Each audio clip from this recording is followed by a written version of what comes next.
Welcome to the podcast where we dive into that courtroom session on the nature of death, a debate framed entirely by biblical texts where one side argues it's all about conscious existence after death and the other sees death more like a deep sleep, right?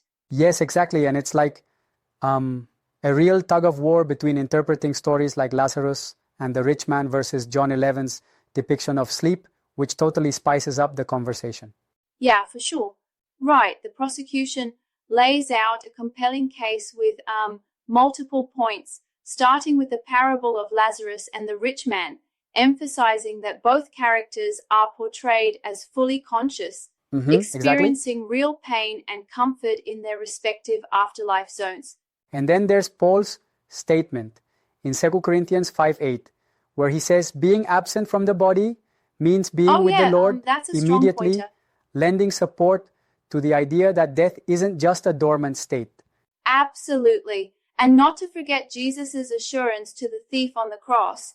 Jesus clearly promises immediate entry into paradise, Right on. which directly counters the notion of a prolonged unconscious sleep. Yep, but then the prosecution also brings up Moses and Elijah's appearance during the Transfiguration, which really shows that even centuries after death, consciousness can defy time and appear with purpose, reinforcing the argument for a living soul beyond death.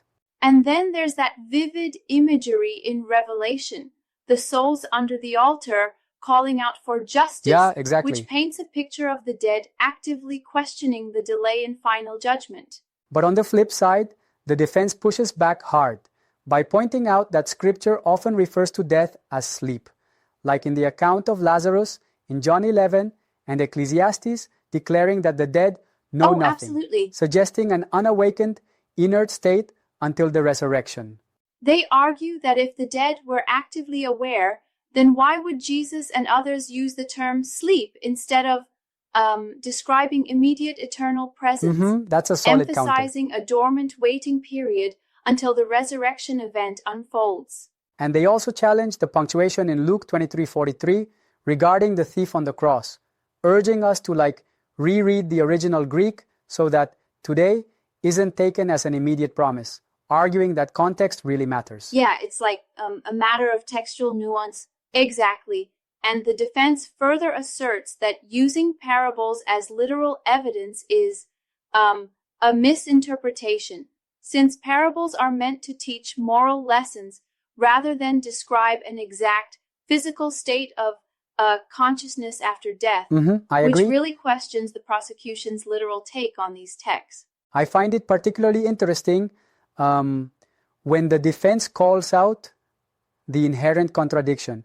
If souls were conscious, then why would the concept of resurrection even be necessary? Right, it's like, wait, if judgment happens immediately, why bother with a final dramatic awakening? Yeah, a bit of a head-scratcher. And these courtroom arguments make you realize the depth of biblical exegesis, where every word could sway the interpretation of life, death, and beyond. Absolutely. Leaving us with, more questions than answers sometimes. For sure.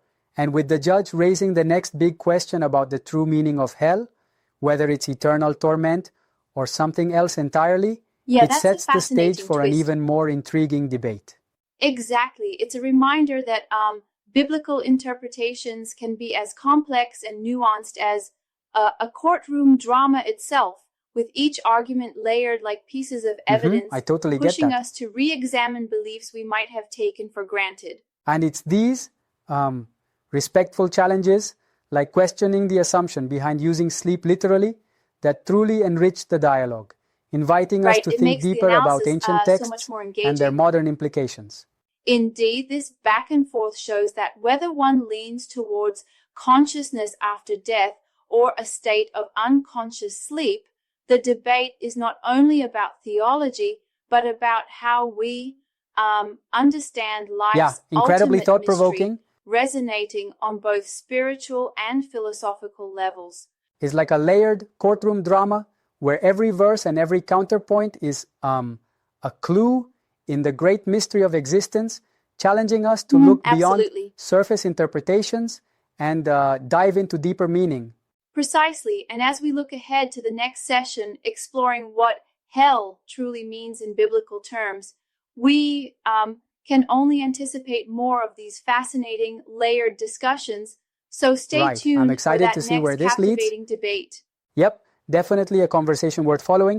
Thanks for the insightful breakdown today, and we'll catch you next time as the dialogue continues in courtroom style, diving even deeper into these profound Exactly. questions.